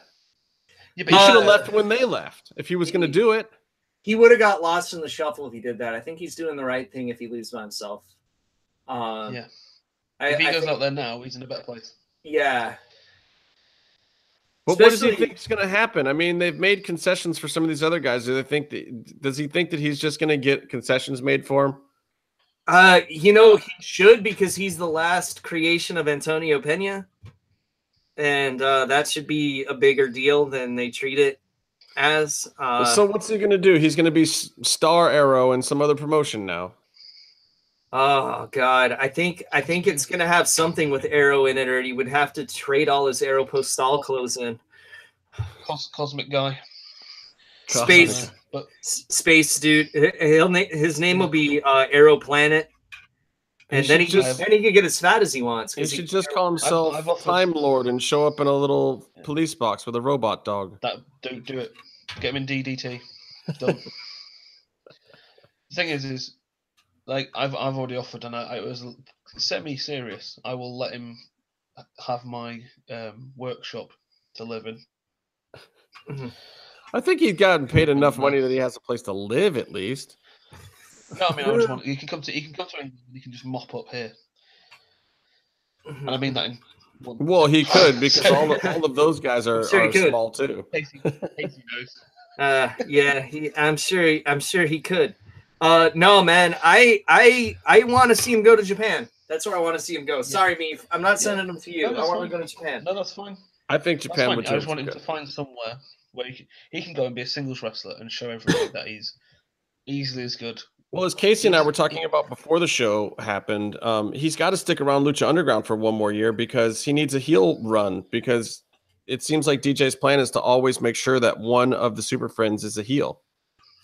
Mm-hmm. And I think it's going to be his turn next season after Melissa gets Phoenix back in line. Yeah. Still get killed off. Yeah, they'll probably just kill him. But I can't kill Aerostar. He knows it's coming. He's from the future.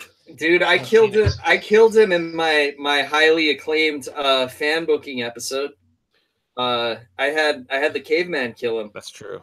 Yeah, that was pretty dope. I wish they could get the caveman. Actually, I wish that they could just have one new brown person. Actually, I don't even care if they're from Mexico. I'm pretty sure after what happened last season, Evie Dub is constantly trying to get visas just done ahead of time before he even knows if there is a season.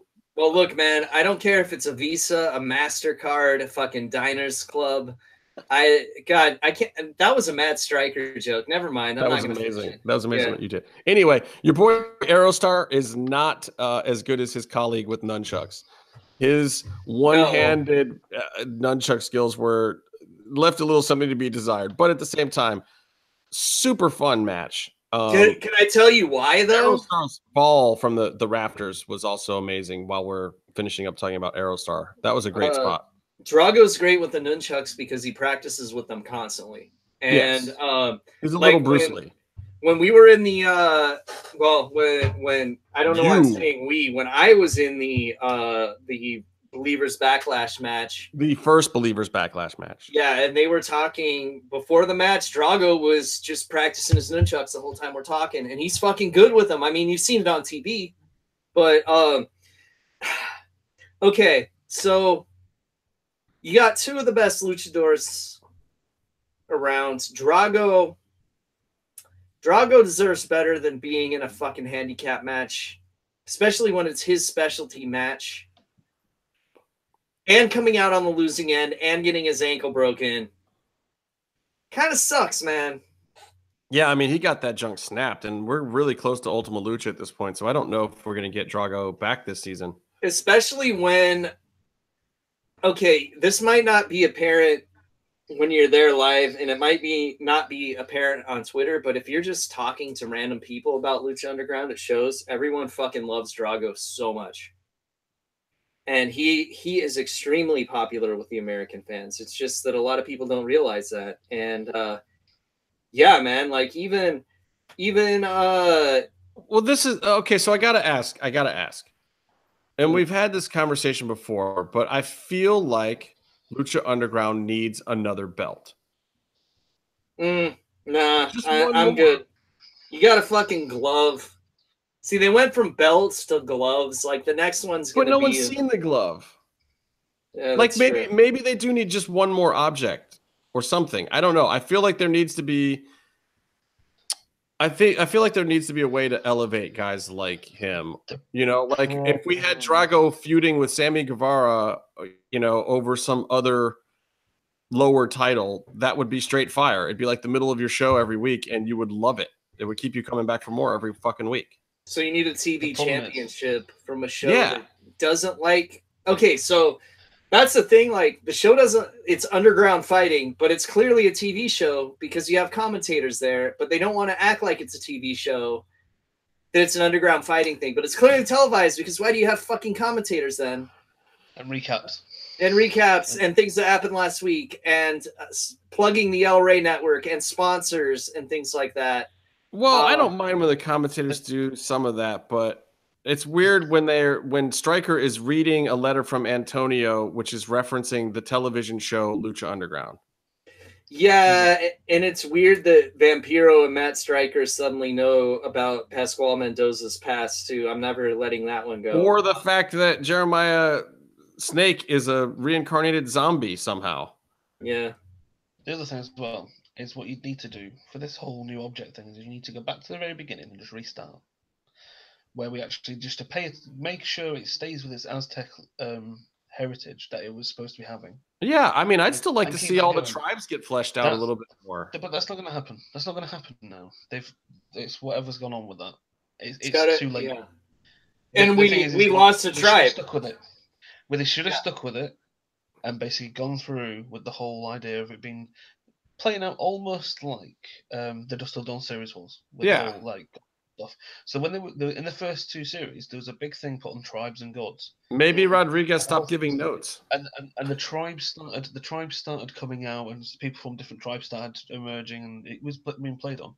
And then obviously you got the Gauntlet of the Gods, and it made sense at the time to a degree because it was like it was an object handed down by the gods to give the powers and sort of that they and the knowledge that they had, etc., etc. So that made legit sense.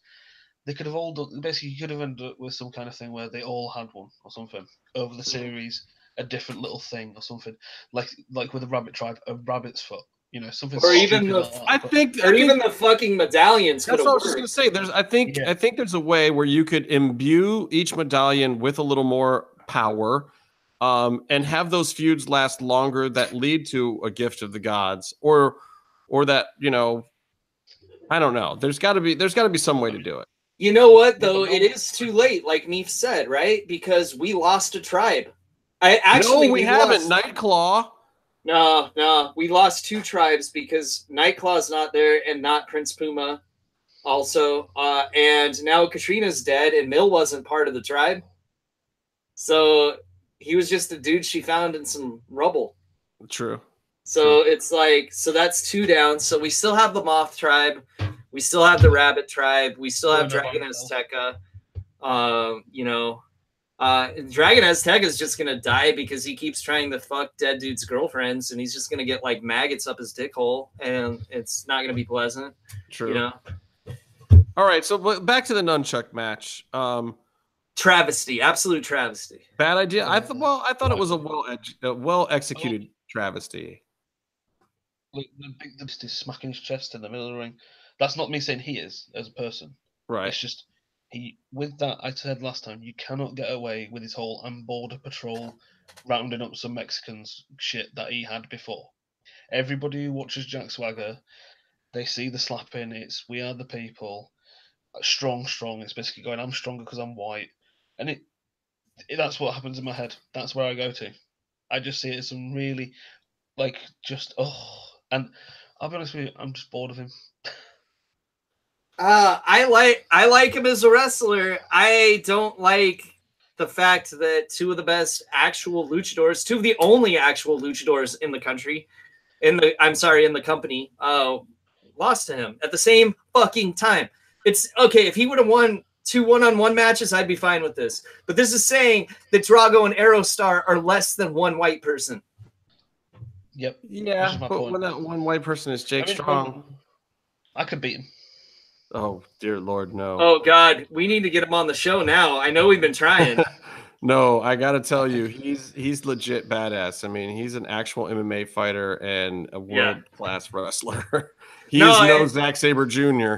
And he's a good dude. And fire.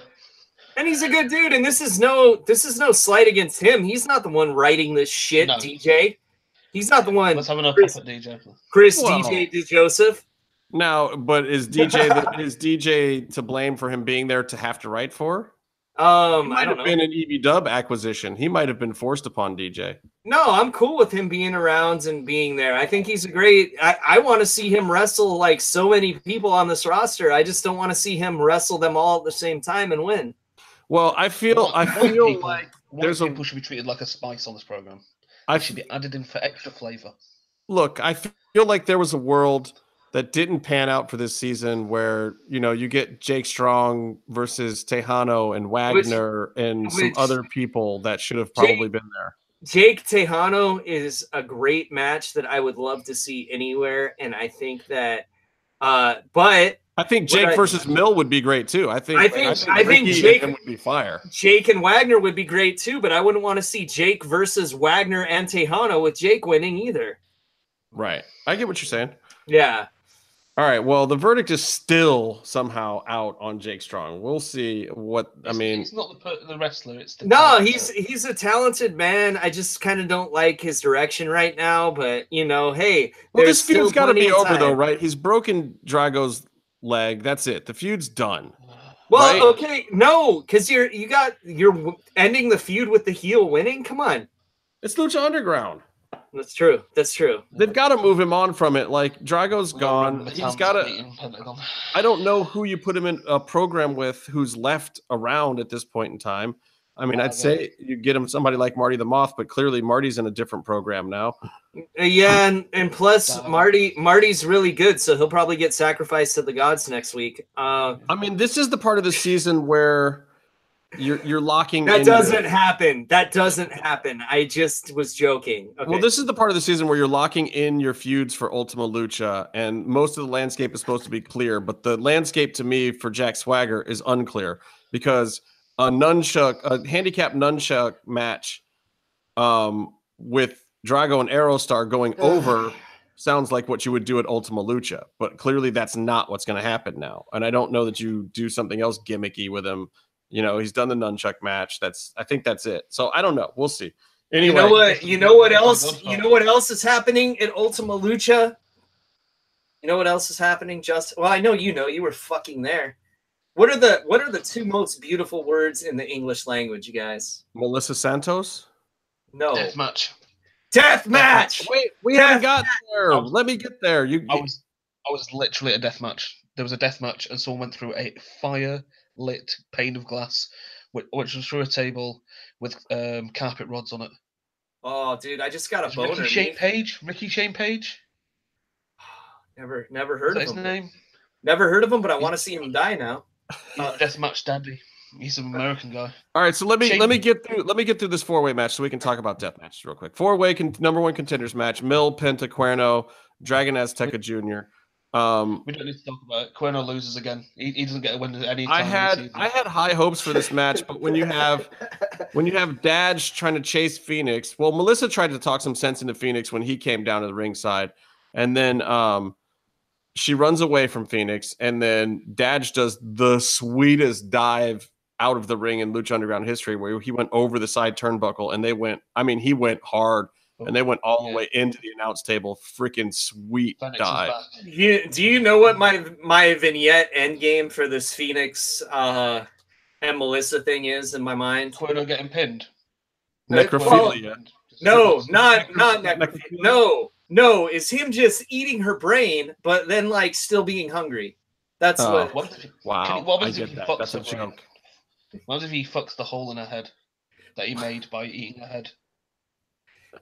Christy Joseph. Christy Joseph, you can have this one for free. Actually, I think that sounds more like a Roach idea. But you guys can have this one for free. And you can. Yeah, go for it. Go for it. I want to see El Rey go there. Go there, El Rey. Degrassi, it goes there. Come on, where's my Degrassi fans at? Where's my fucking Jimmy Brooks? I'm not talking Drake. I'm talking Jimmy Brooks. Original Degrassi. What Well, happens if she loses a leg? I was fucks the stump. and then we can have a shirt that says Phoenix fucked a stump. Yeah. Funk stopper. Funk stopper? Stump fucker. Funk stumper. That's a new give up. Tokara Kien. Phoenix fucked a stump. All right. Anyway, as I was saying about this match, your boy Mac gets a run in. Yeah. He gets the stunner on Mill. I don't know where Cuerno was. I think Cuerno was brushing his hair somewhere. All I know is the Mac is like my best friend because he got Pentagon the win. And said motherfucker and got a death match. Okay, I didn't even get. Man, you never let me get through the recap. Anyway, Penta after the stunner, Penta hits the running Mexican destroyer, which Stryker misses the call on somehow. Oh, fucking shocker! I don't understand. This was not Matt's finest night. Me and Casey wouldn't have missed that. Yeah, we would. Casey wouldn't have missed it. First he called it the Penta driver. Yeah, he's called 5 different fucking moves of Penta driver. But I can't believe they left it in. First he calls it the Penta driver, and then he just calls it a flipping pile driver. And it's like, at least call it a Canadian destroyer. No, you know what? They left chain sticks in, Justin. Clearly editing is no longer in the budget. This was a weird one for me. Anyway, so then Penta gets to face the champ at Ultima Lucha Quattro, which all right is Marty the Moth. All right. Marty the Moth Martinez, as they say in La Jolla. And then Return of the Mac. Willie cuts the promo on Mill. I ain't scared of you no mo after our match meant for Casey, whatever that thing was called that Casey never saw. Let's spray paint boo on a table and say it's for Casey. Okay. I'm no longer afraid to die, but you should be, was part of his quote. And at Ultima Lucha 4, I'm challenging you to a death match. And of course, that was not the quote of the night. The quote of the night, which went completely uncensored and was loud and clear, was "Rest in peace, motherfucker." Amazing.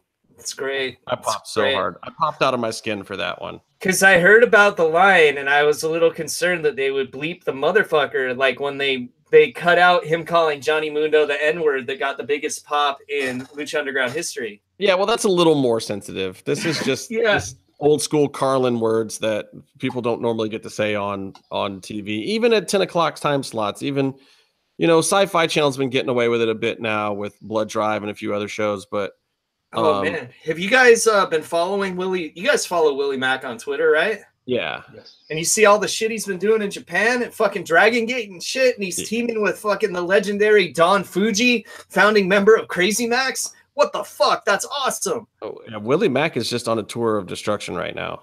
That's my man. Anyway, I think that's great. So that sets up an Ultima Lucha match. We got Marty versus Penta for the belt at Ultima Lucha. Looks like we're heading towards a Mundo versus Matanza, I would guess, or Taya versus Matanza. We're gonna have to start giving out some medallions since the gift of the gods has been cashed in. Right, we got the gift of the gods for me. And there's an opening for your Dragos and your Swaggers and your Big Bad Steves or whoever doesn't have a feud going. Somebody's got their fucking ankle broken, so. Well, you know what I would like to see happen. You know who I would like to see come in and grab the gift of the gods belt? Sid. Dante Fox. We know that Dante Fox is in fact a part of this season at some point in time. We just don't know how or where or in what way. So you heard it here first. Sacrifice to the gods, Dante Fox. No. I hope not. Not cool. Not cool.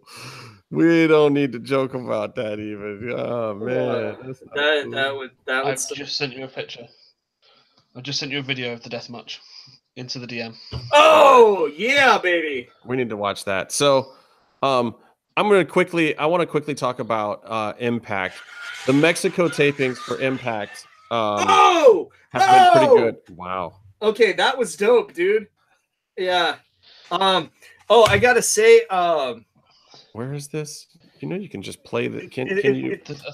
We can't just play it. Oh, I can play it into the camera, but it wouldn't work that great. There's a moment before it where basically Jimmy Havoc puts, I think, Clint Majera through a on fire pane of glass.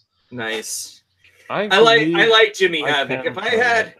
If I had a promotion, I'd bring Jimmy Havoc in. Anyone that has a shirt with their own name on it that says "Die Havoc Die" and wrestles in that shirt, it's fucking beautiful. That's the best idea. I felt so sorry for him because he was like on the cusp of being like on the top of the world, and he had an injury, didn't he? I think. Yeah, pretty Something catastrophic injury for a while, right? Like he was gone for a Can year you or see something. that? You should be able to see that. Yeah, I see it. Oh, I didn't present on the screen to everyone. Let me try one more time. Who's this Harry Potter looking guy in the background? This is the guy who posted it, isn't it? Oh, okay, gotcha. All right, I'll play it from the beginning again here. Fucking muggles. No sound, but you'll see it at least. I'll give you some. No. Ah! There's And your everybody sound. who's ever worked in XPW says, yeah, about time somebody else had to do that garbage. That was Drew Parker going through the table. You guys ever watch the promotion known as Freedoms by any chance? See, Justin, your shit's fucking me up. I thought I had Twitter notifications because it was on my screen. Sorry. No, I was watching this death match that was a board of open scissors death match. That shit was fucked up. That doesn't sound good at all. Yeah, All right, I got to talk about Impact real quick because I got to run shortly here. But I've been digging the Impact down in Mexico stuff. Got some Fabi Apache on. Yeah. Once again, though, I got to say, even people in a room full of people that do not understand what anyone is saying in the ring, the crowd was still hotter in Mexico. Impact absolutely needs to leave the Impact zone. I don't know. We know a lot of people over there, so I wish I knew Don Callis or some of the money guys over there because I got to convince them to get out of Orlando. I know half of them live there, but Toronto was hot. Mexico's hot. Every time they leave that freaking Impact zone, it is 15 times better a show, even with them not doing anything. Hold on, Justin. Yes, Papa. I have a bit of real estate to sell them. Yeah, you've got one too many temples. Yes, if you don't mind a leaky roof and the ghosts of dozens of talented wrestlers. I mean, that really is the thing, though. If you think about Lucha Underground, part of why it works is the fact that Los Angeles is a perfect place for it. You can get a hot crowd there of 500 to 1,000 people easily. You know what's funny, though, is WWE fans don't think that you can get a hot crowd in LA because the crowds are always dead for WWE in LA, but because it's because the shows suck. It's because you also can't buy a good ringside ticket because it goes to rich and famous people who don't care about their product. Oh, yeah, like when I was at people can't afford $600 tickets to Monday Night Raw. Right, like when I was at fucking WrestleMania 7 and I had nosebleed seats and Macaulay Culkin was in the front row. Yeah, like when I saw SmackDown in Cleveland months after I had seen it in LA, I had the exact same tickets and they were under $100. And when I was in LA, those same tickets cost me like $250 a piece. Yeah, that's some bullshit, man. That's too much for wrestling, in my opinion. But the thing is, they're there to make money, and it's not necessarily there to get a hot crowd, and that's part of the problem because they sell it out almost every time. You know, that didn't give me my opportunity to bitch about The Undertaker this week. All right, well, I'll give you a chance. Can I finish talking about Impact first? Please. So Impact, I feel like if you went to New York or I don't know, there's a few places I could think of where if you just took the whole Impact taping there and made it a base of operations, you'd get a hot crowd. You need to go someplace where it's cool. And Orlando already has NXT. There's just no place for it to be at the Impact Zone anymore. It makes the show really, really awful. But anyway, Fabi Apache versus Tessa Blanchard. I did not want to like that match at all. I can't believe it was the first match on the episode. It was great, and starting off hot, I guess, works. Fabi did the job clean to Tessa, which fuck that. No, it was good. It was well done. I mean, and it wouldn't have made sense because it was for the title. They couldn't put it on Fabi, but it was a good match, and I liked it. And then Taya's call out afterwards was also well done, and I think Taya is going to turn a corner, and we're going to see better than old Taya pretty soon. Taya seems pretty determined these days, and I think she's going to be something special in a big way in 2019.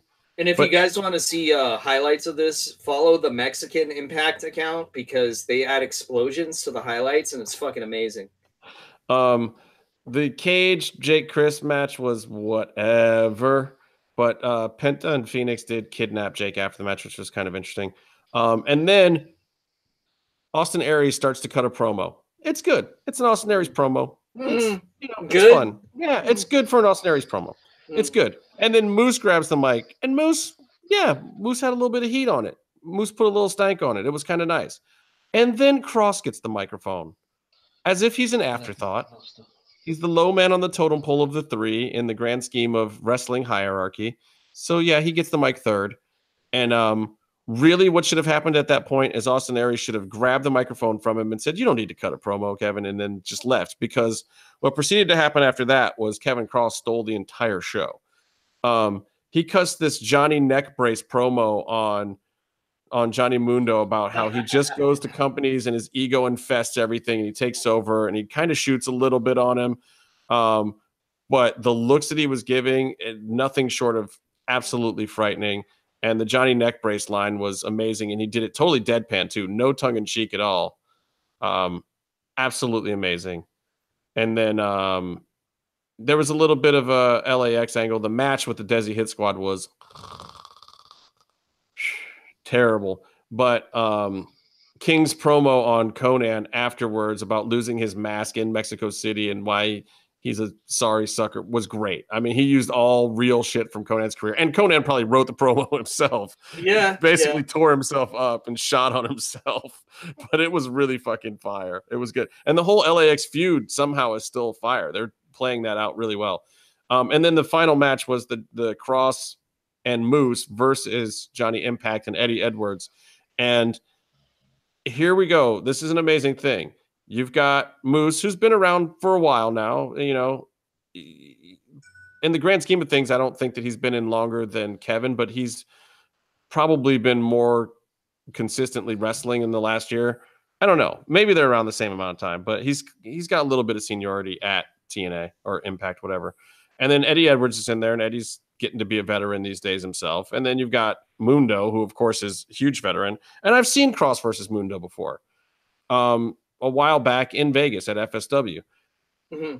They somehow let Cross basically run the match. And it was amazing. He had the most ring time. He had the most spots. He worked with everyone. Moose got the finish, which ticked me off a little bit because I felt like with the work that Cross put in that he should have. But they're making him into the workhorse wrestler, which was amazing. And all of his spots were money, and he's just tossing people around like it's nothing. But he's taking bumps too. You know, he's being a good Samaritan and doing the work. But he absolutely stole the show. And it was really, really frustrating to me that here he is, and he's really developing into a world-class wrestler, and he's in the headlining match on Impact, and still has not actually set foot on television in a Lucha Underground ring. So angry about that. Like that was what was supposed to make him a star, and it's over. It's not going to be Lucha Underground now. It's fucking Impact is what's making the guy a star. Hey, you know what? When you're a star, no one can hold you back, right? You're gonna get it somewhere. Right, which is why if you have access to a star, you push them to the moon first before somebody else can. Not 3 years. But it's at least he's finally getting his moment in the sunshine, should we say? Mm-hmm. Yeah, and there's still like a week or two left of Lucha Underground, so I guess we'll see what they do. I'm not being funny. We know he's got several more levels yet. So it's all going to be fun from here on out. Yeah, but I mean, where he's at in Impact right now, I wasn't very happy with pairing him up with Aries and Moose at first. And I'd like to see him and Moose do almost a Twin Towers kind of gimmick without Aries. I could see those guys tagging together for a while and just kind of being their own faction, and it would be fun. And I like their promos together. I like kind of their swagger together, where Moose is just this like, bro, I was in the NFL. I wreck people for a living. Fuck all y'all. And then Cross has got this, psychopathic snap thing going on that's, deadpan serious. And it's just the two of them together could actually be fire as a tag team. I don't know where it's going with Aries, though, because Aries is a star himself and takes quite a bit of the spotlight and the shine. And, he's coming in as the former WWE top guy right now. But we'll see, because I think they're going to put the strap on Johnny Survivor, which, by the way, did anybody watch Survivor this week? Wasn't this Johnny's debut week? I've been told it was. I don't watch shit. I just fucking teach and work and go to school. That's all. I love Survivor, but I tend to binge watch the entire season, usually sometime after the season. Like this fall season, I'll watch during winter break when I'm just sitting around the house not working. And then the spring one, I'll typically watch some point in the summer and just binge it over like 2 weekends or something. So eventually I'll catch it. Maybe I'll watch it. I got CBS All Access because, You should go to Disney World on your winter break too. It should be fun. I have free accommodations in Orlando too to go at some point in time. So maybe I should do that. Maybe we should hook something up. We'll it's nice that you got that spot on Strickland's couch for all the times you put him over on the show. Hey, love my boy. Swerve. Dude, his new shirt is the shit. Have you guys seen? Swerve always has dope merch. Dude, he's got this one that's like his face in like 3 different angles, but it's like painted. It looks fucking awesome. It's on Pro Wrestling Tees right now. What were you going to say about WWE before, Case? Oh, The Undertaker? Yeah. Okay, so dream come true. Undertaker is doing a signing at my old stomping grounds, Frankensons. It's $150 to meet the Undertaker. It's $150 more dollars to get. Whoa! Yeah, you meant to say pesos, right? 150 pesos. No, it gets worse. Okay, so $150 for a photo opportunity with someone isn't so bad if you have a professional photographer taking the pictures and a dope backdrop, or maybe I get to hold Paul Bearer's actual ashes and get to keep some. But no, it's just a picture with the Undertaker with your phone, with your camera. Whoa. So you're telling me you're supposed to pay $150 for a photo of your for what? Just selfie. a ticket to an event where you could get a photo yourself? No, it's $150 for a photo with him. It's $150 to get an autograph, and there is no discount for both. You pay $300. Whoa! You're paying $150 for a photograph, and he won't even sign anything without paying him more money. Another $150. Mark, what are you doing? Hey, these are apparently because he's not the Mark in this situation. Yeah. This is what happens when your kayfabe brother becomes a mayor. It's the promoter. The promoter of the event is putting the fee because he's paying. Someone quoted to me that Mark Calloway, kayfabe, charges $50,000 for 3 hours.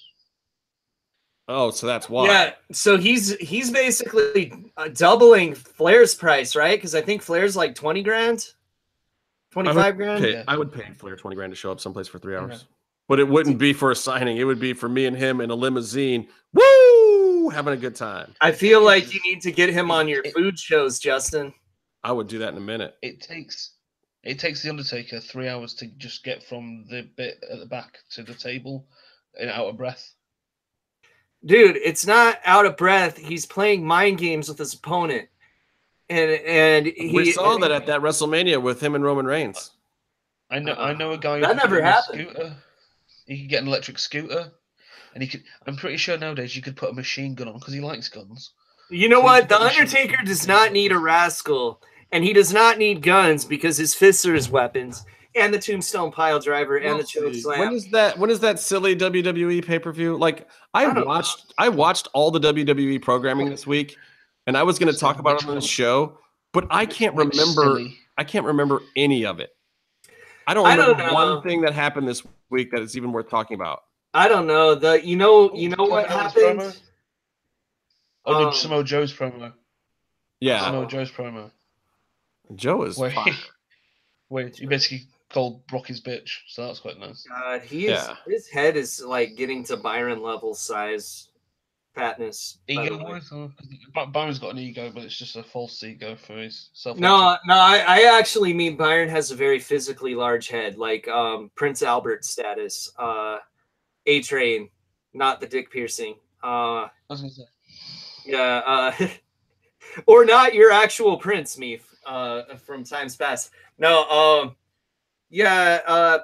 I don't think Byron can wear a flex fit hat. I think we should try to get him to wear a large, extra large flex fit on the show and see if it fits him. Nothing fits around that giant head. Oh, except for the fucking Ring of Saturn. So when is the Australia Super Show? That's coming up really soon, isn't it? Oh, it's Australia. I got all excited. I thought it was Austria and that Arnold Schwarzenegger would be there. Oh my god. Instead, I really hope our good Australian friend Andre Nichols is there in the front row, and I promise to watch that thing you sent me. I will watch it this weekend. I just haven't yet, but I promise I will if you're here. All right. So Andre. First of all, I gotta say everybody should watch the UFC 25 years in short documentary on Matt Hughes, because there's some of my footage from Ultimate Matt Hughes that they use in there. It's the new version is talking about his comeback, but even when he did his walk back to the ring, they used some of the footage that I did from his Ultimate Matt Hughes thing. Yeah, so just look for the stuff that's out of focus and has bad sound. Absolutely. Yes. And shaky. And have you heard that? First of all, two things I wanted to talk to you about, Casey. Okay. The split in the Jackson Winklejohn camp. Now the Cowboy Cerrone has basically defected and is trying to take half the camp with him, and has heat with Winklejohn and Genghis. Oh man, he's an honorary Tongan now. This is awesome. Yeah, I don't know exactly what's going to come of it, but it's kind of crazy that the Jackson Winklejohn camp has all this weird dissension now. It's going to be awesome when they split up and one is just the Jackson camp and one is the Winklejohn camp. Well, it's going to be the Cowboy camp and then the Jackson Winklejohn camp. I mean, Cowboy's like taking some of the other trainers and some other people, I guess, and he's out on the ranch doing his own thing. So if you had to pick name alone without knowing of either camp, you're going to go to the Cowboy camp. That sounds manly as fuck. I think a lot of the up and comers would for sure. And Cowboy's definitely got his friends, and he's been like a team leader there for a long, long time. So and Cowboy will teach you how to take an ungodly amount of punishment, but have this extremely long career, even though you fight every week. Yeah. We'll see. Anyway, I find that to be interesting. But Cowboy versus Mike Perry is November 10th, by the way, which should be just a slobber knocker, as JR would say. That is the real true slobber knocker. Those are two boys that are just going to punch the shit out of each other until one of them falls down. They keep putting Cerrone in these fights, and they're always fucking fun. Like, he's always entertaining to watch. Yeah, and I think that's at the 25th anniversary event. But there's some bigger ones before that. We've got UFC 229, October 6th, very soon. Khabib versus McGregor. Yeah. What's Connor have to say about that? And, I just got to say salam alaikum. That's what I got to say. I doubt that's what he's got to say about it. He's still he's trying to push this proper 12. You got to drink my proper 12, his new Irish whiskey that him and Dana are hawking everywhere. Anyway, of course that card looks. I named it after me, Dick Justin. It's a proper 12 centimeters. You've got some great fights on there. The fully erect, Justin. Fully erect. 12 centimeters. Look, you want to talk about fully erect? Michelle Waterson versus Felice Herrig. It's happening. Like two of my favorite female fighters of all time. It's like watching gerbils eat each other that are both your pets. It's not fun. I don't want to see it. Yeah, it's gonna be funny. One of them gets hurt and gets replaced with like Chris Cyborg and just kills your boner for the rest of your life.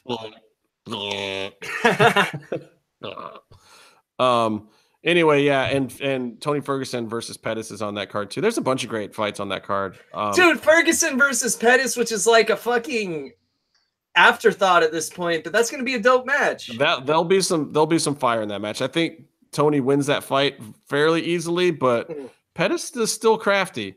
The weirder one is the New York Madison Square Garden event has the headlining match of TBA versus TBD. They literally have that up on their website for the promotional card. There is no headliner for the Madison Square Garden because card. they stole my fucking building, Justin. They could TDB these nuts, Justin. Sorry, Vince.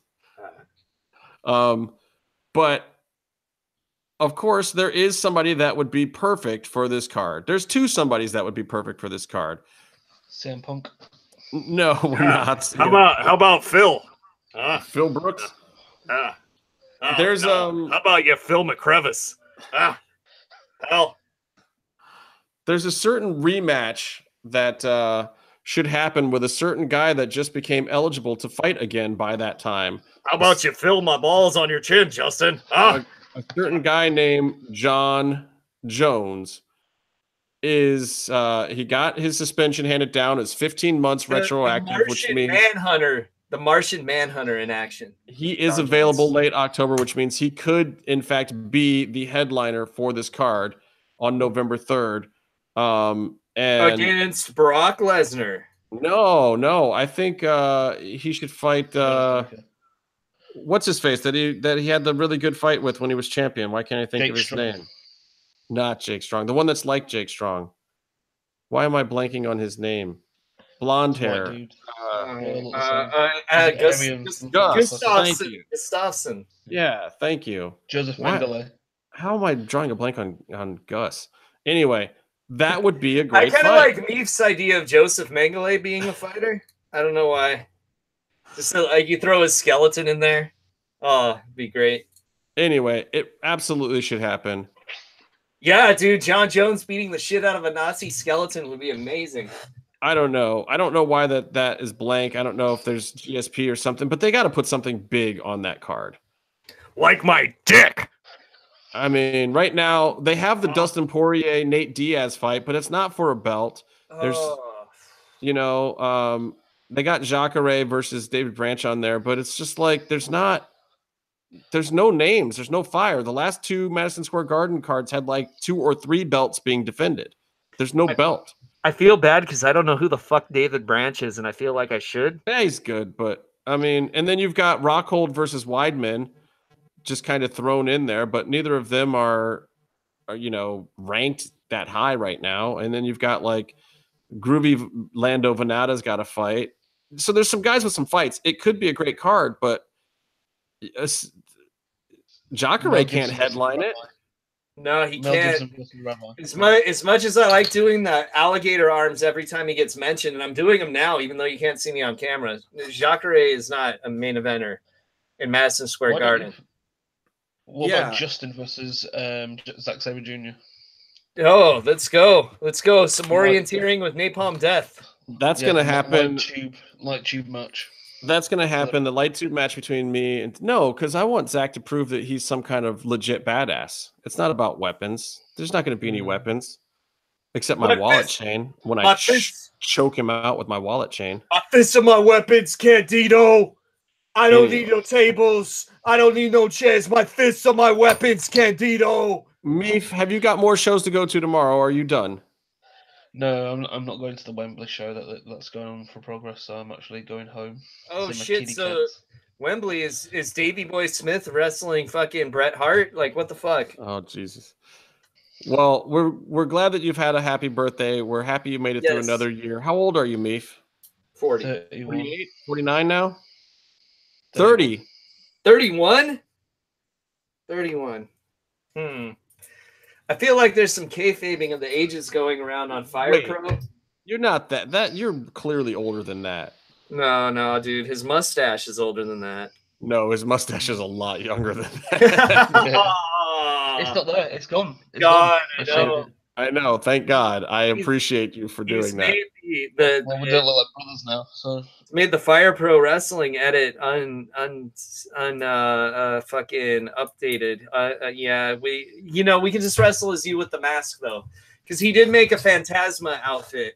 So there's Phantasma, there's Meefloaf as himself, and then there's Meefloaf as Snow White as an attire. My lord. Well, yeah, which is a legit attire. Yeah, and he was really sure to give you knee pads in that outfit. So I'm not saying what Byron's imagining you doing to him in that outfit, but I think we all know. I think it's very apparent. Yeah. I was just gonna have you be naked from the waist down, other than the skirt, and Byron changed it because I even gave you like flesh-colored panties, so it looked like you were showing us something, and it just didn't. He didn't do it. Well, I've got to sneak away now because I have to get up for work at 3 a.m. tomorrow. Or actually, I have to be at work at 3 a.m. tomorrow on East Coast time. So you'll probably still be awake, Casey. It'll be 11 o'clock your time when I'm getting up. I don't know, man. I'm like an old person on the weekends. It depends on how scintillating the rest of my comic book stack is. Oh, we'll see. Yeah. I thought you were going to Spider-Man it up and shoot some gooey webs all over the place. Oh, I have been, but I've been told I'm a menace because I keep doing it. So I don't want those newspaper articles about me. Oh no! All right, Meef. Well, happy birthday from Jimmy V, who decided that we weren't cool enough to hang out with today, and Byron, who is probably in lockup again, who I will send his own bail money shortly. Yeah. And for the professor, the maybe soon to be interim champion of the name game. You can call him interim all you want, but I got me fucking belts. 2 weight classes. True. It's a solid 12 centimeters. God, the best quote at that press conference was when he was like, "What are you talking about? You're the champ. You beat a real estate agent for your belt." You know what? That's sad because Sting is a real estate agent and he's one of me's favorite wrestlers. And he beat the Undertaker. Yeah, no, not when he was a real estate agent. But he is, dude. That's how he gets all his money. It's not wrestling. He's fucking real estate Steve, man. I believe it. Now, there's a story about it. Quick one. I'll do a very quick one. Frank Trigg went to TNA, and he's like, holy shit, it's Real Estate Steve. I know that guy. He didn't know he was Sting. He just bought a house from him or something. He's like, what's my real... Yeah, he's like, what's my fucking realtor doing here? Oh, no, he's just one of the greatest wrestlers of all time, It's amazing. All right. I'm going to go eat some more of your crackers for your birthday. So... For Meefloaf, for the professor, for Byron who's not here, for Jimmy who's got a better life than all of us. Until next time, stay calm and stay in the mix.